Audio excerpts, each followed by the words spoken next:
Hi, this is the Fairy World 42nd Dynasty here, back with another video, and happy Halloween, everybody, because today I'm going to be doing the origins of Halloween. Okay, so the basics of Halloween is that it was a pagan festival, and it was at the end of the year, so basically New Year's Eve, and therefore All Hallows Day, the 1st of November, was basically our equivalent of New Year's Day. And because it was the end of the year and the beginning of the year, the transition in between the two, it meant that it was the weakest point of the year. So if you think about a piece of string going around in a circle, this marked the end of the string and the beginning of the string again.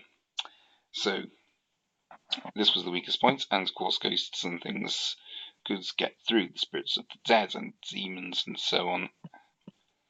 And of course, yeah, as I've just said, and people scared them off by dressing up and lighting fires, including ones of wicker men, which actually still goes on today, although they're not as gruesome. If you've seen the film The Wicker Man, that's basically what they did. They used human sacrifices and also animals as well, and they burnt them inside a wicker man in order to try and frighten the spirits off. And there was also carving faces into turnips. Yeah, not pumpkins, turnips. And there you go. Also, something else about the basics. It's called All Hallows Day because All Hallows Eve rather is because the following day, November the 1st, is known as All Hallows Day, and All Hallows Day is basically just All Saints Day, basically. So the name actually comes from a Christian thing, but it it's a pagan festival. It's a bit confusing, I know, but just go with the flow, man. Anyway, its traditional name is by the way Calan Gaeaf, and in Welsh we still use the term Calan Gaeaf in order to as Halloween.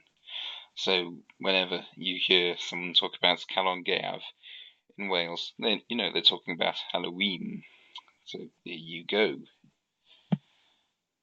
Anyway, today's Halloween, it was brought back into the fashion in the early 20th century.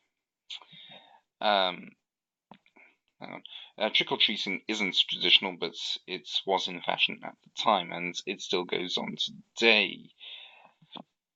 And tricking was threatening the homeowners if they didn't give treats rather than the homeowners threatening the trick-or-treaters, just like to point that out.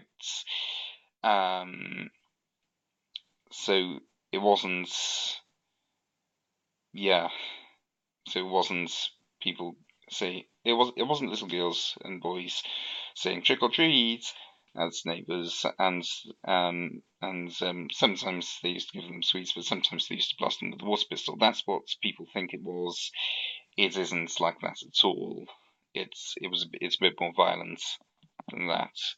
Anyway, horror films are often watched, including on streaming sites such as Netflix and Amazon, but also on commercial television and on television in general. People sort of get into the horror vibe, and you get videos like this on YouTube as well, which gets into the horror vibe.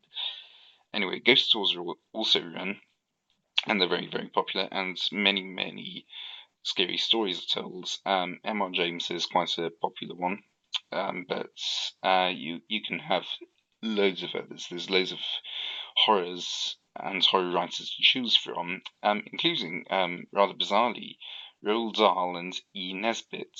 And of course, they're known for children's books nowadays, but they actually started off by writing horror, apparently. So there you go. Anyway, but whatever you do this Halloween, enjoy it. It's Halloween is a fantastic time of year and one of my favourites actually. And just enjoy it and stay safe as well, because I've listen to all sorts of horror stories about Halloween, which is a bit ironic. But yeah, but just stay safe as Halloween, and yeah, as I said, enjoy yourself.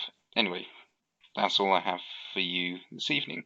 Thank you very much for watching. Please like and subscribe for more videos, and please like my Facebook page as well for updates. And I'll see you again next week. So, goodbye.